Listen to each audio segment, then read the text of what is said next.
ഏകാന്തതയുടെ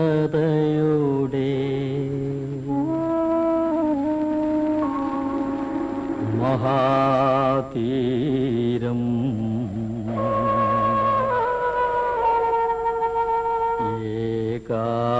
ഏകാന്തതയുടെ അപാരതീരം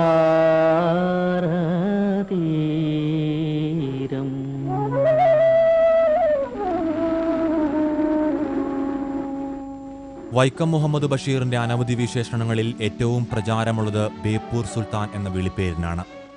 ചില വിദേശ മാധ്യമങ്ങൾ അദ്ദേഹം യഥാർത്ഥ സുൽത്താനാണെന്ന് പോലും കരുതിയത്രേ. സംശയമില്ലാത്ത ഒരേയൊരു കാര്യം അദ്ദേഹം മലയാളത്തിൽ എഴുത്തിന്റെ സുൽത്താനാണ് എന്നതാണ്. ആ സുൽത്താൻ കഥകൾ പറഞ്ഞു സ്വയം ഒരു കഥയായി മാറി.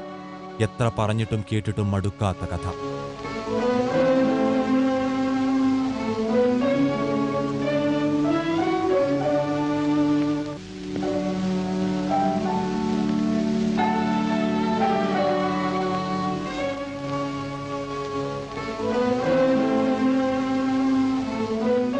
ബഷീറിനെ ഗുരു എന്ന് വിളിച്ച MD വാസുദേവൻ നായർ ബഷീർ ഓർമ്മയായ സന്ദർഭത്തിൽ ഇങ്ങനെ പറഞ്ഞു: കാലത്തിലേക്ക് മറന്നിട്ട മനസ്സാക്ഷിയുടെ ജാലകപ്പഴുതായിരുന്നു ഈ കഥാകാരൻ.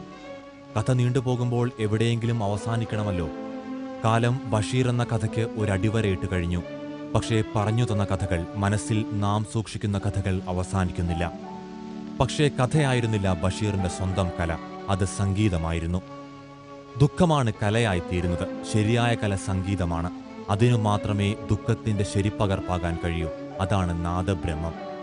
ഇന്ത്യൻ സംഗീത സാഹിത്യത്തിലെ ഏറ്റവും ശോകാർദ്രമായ താരാട്ട്, ജിന്ദഗി എന്ന ചിത്രത്തിൽ കുന്ദൻലാൽ സൈഗാൾ പാടിയ വിഷാദമധുരമായ താരാട്ട് സോജാ രാജകുമാരി ബഷീർ പലവട്ടം കേൾക്കാറുണ്ടായിരുന്നു.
रूपन